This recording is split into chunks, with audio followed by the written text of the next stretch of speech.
Alors un bilan de sens, en fait, c'est un bilan qui dure à peu près 6 heures, qui permet de se poser les bonnes questions, c'est-à-dire vraiment aller creuser au fond de soi quel est le sens de la vie auquel j'ai envie d'aspirer, quel sens j'ai envie de retrouver à travers mon travail. Voilà, parce que très souvent, on va choisir un travail par rapport à des compétences qu'on a développées, où on pense effectivement qu'on aime plutôt un domaine d'activité, mais on ne va pas chercher en profondeur au préalable à quoi on a envie de contribuer, à quoi on a envie de servir en fait. Voilà, donc c'est du sens pour soi et également pour les autres, la société.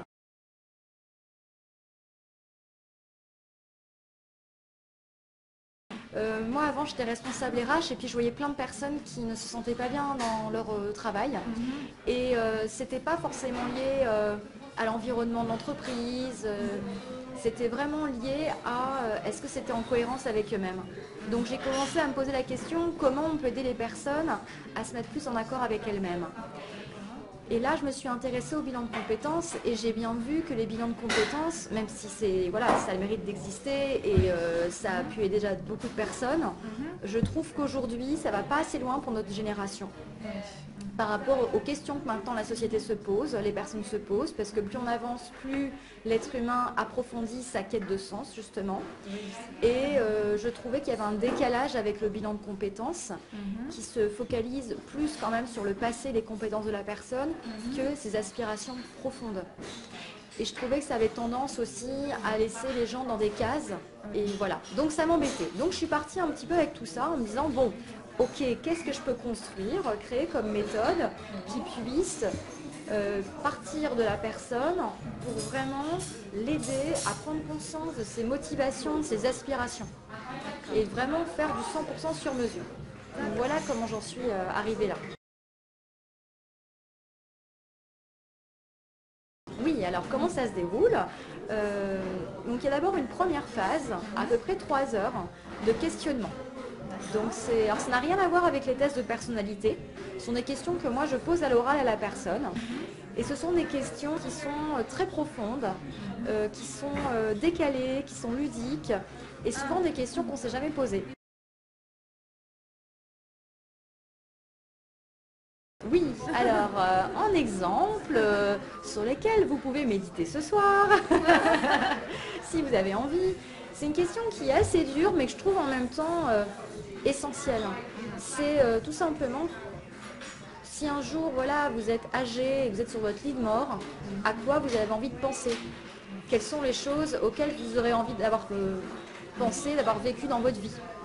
Et ça me semble essentiel comme question. Ça peut paraître un peu glauque, mais malheureusement, en général, on ne peut pas se mentir dans ces moments-là. Oui. Donc les questions que je pose, bon, celle-là, elle est évidente, mais il y en a d'autres qui vont être très subtiles. Et moi, je vais faire appel en fait à l'inconscient de la personne. Voilà. Plus à sa partie aussi cachée, son âme, qu'est-ce qu'elle a envie de dire, qu'est-ce qu'elle aimerait exprimer dans ce moment. Ensuite, je fais une synthèse.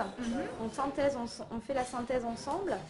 Et ensuite, on voit comment concrètement ça peut se matérialiser dans un métier, dans un projet professionnel.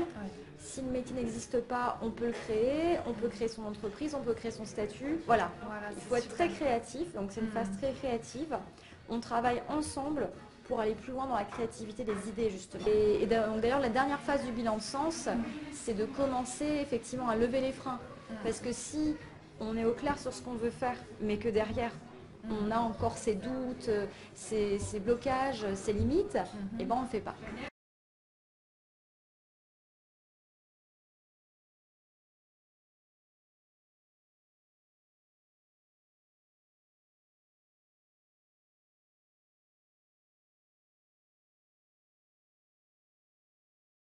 C'est une bonne question. Alors ça peut être les deux. Ça peut être effectivement une personne qui pense avoir trouvé sa passion, mais comme c'est pas sa véritable passion, elle a du mal à passer à l'acte parce qu'elle sent qu'il y a quelque chose qui n'est pas juste en elle, ce n'est pas complètement en accord avec elle. Donc elle ne se lance pas. Mais il peut y aussi avoir des cas de personnes qui ont trouvé leur passion, leur vocation, mais qui voilà, se mettent des blocages, ont peur de l'échec, du regard des autres.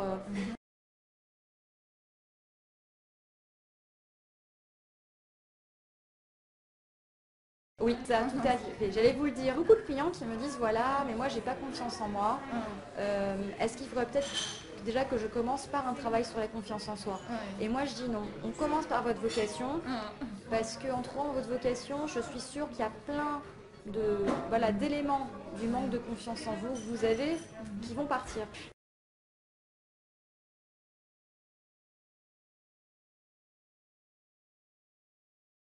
Moi, j'ai quand même déjà senti un appel pour tout ce qui était bien-être, développement personnel, quand j'étais enfant. Déjà, j'ai senti ça, donc je m'y suis intéressée. Ensuite, je me suis dit, bon, ben, un métier dans l'humain, j'avais envie d'aider les gens à plus communiquer entre eux, à être plus en paix. Donc, je m'étais dit, je ferais bien de la RH en entreprise pour aider le dialogue.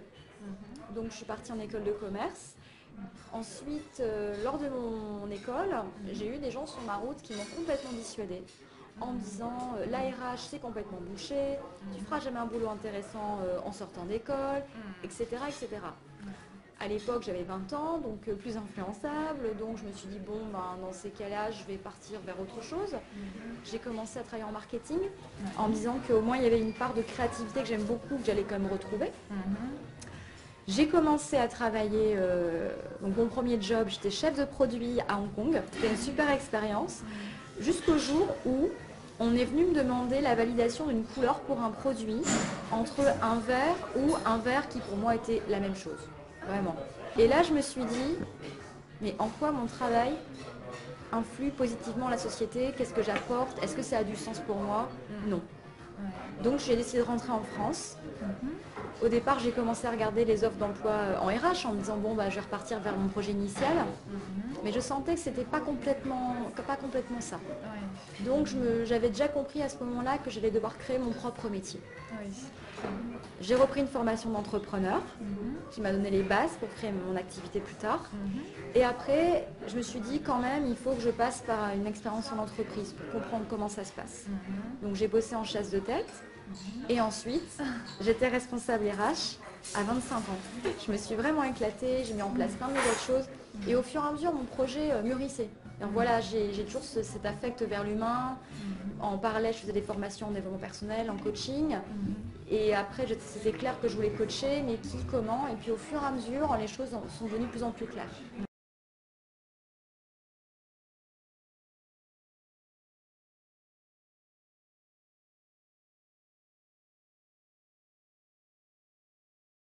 Alors, effectivement, l'entourage peut sembler un frein parce que des moments, ils ne vont pas partager le même engouement parce que tout simplement, ce n'est pas leur passion. Quand c'est la vôtre, c'est facile, vous le savez, même si vous avez des moments de doute, vous savez qu'au fond de vous, vous avez envie de ça. Et plutôt que de voir l'entourage comme un frein, moi j'invite plutôt les personnes à voir que c'est comme un entraînement. J'explique. Quand on est innovant, il y a de grandes chances qu'on soit confronté par la suite justement à des objections des autres. Parce que c'est nouveau, mais pourquoi tu fais ça et pourquoi tu ne fais pas autrement? Et le fait d'avoir un entourage qui n'est pas forcément, qui ne partage pas forcément votre élan, fait que ça vous renvoie à mais est-ce que moi j'ai vraiment envie de ça? Et en fait à renforcer encore votre envie, votre motivation. C'est comme si c'était une première phase de test pour voir si vous aviez vraiment envie d'y aller. Et pour vous renforcer, parce que par la suite, quand vous aurez d'autres personnes qui vous donneront des objections, ça ne vous fera rien. Vous y répondrez, oui, bah voilà, pour ça. Ah ok. Alors qu'au tout début, ça affecte parce qu'on doute encore de soi.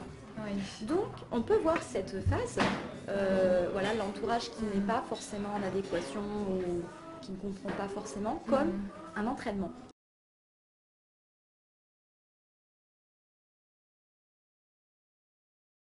D'accord.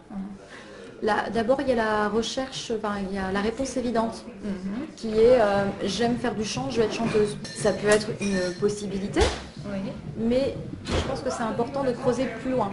Pourquoi on aime le chant? Qu'est-ce qui nous plaît là-dedans? Et de trouver d'autres métiers et projets où l'on puisse retrouver la même racine. Là, ça devient intéressant. Parce qu'en fait, on ouvre le spectre de possibilités. Plutôt que d'avoir, mettons, une idée, on peut en avoir 5. Et là, on peut choisir. C'est vraiment le côté trop évident. Par exemple, il y a beaucoup de personnes qui sont venues me voir en bilan de sens en me disant oui, mais avant, j'ai déjà fait un bilan de compétences et ça m'a rien apporté. Donc je leur demandais qu'est-ce qui s'est passé, expliquez-moi. Et ce qui se passait, c'est Par exemple, vous êtes quelqu'un d'extraverti, très communicant, faites de la communication. Vous voyez, ce genre de raccourci. Ou vous êtes empathique envers les autres, devenez psychologue. Ça peut être en lien, mais c'est une réponse. Et quand on fait le brainstorming avec mes clients sur le projet, le professionnel, toutes les idées qu'on met ensuite en commun, on peut avoir une vingtaine d'idées facilement. Voilà. Donc évitez ce genre de raccourci trop évident, trop facile, trop bateau, je dirais. Pas fin dans l'analyse. Ça manque de finesse, moi, je trouve souvent les analyses en orientation. Merci à vous Elmas et puis je vous souhaite vraiment à tous de trouver votre passion au plus tôt.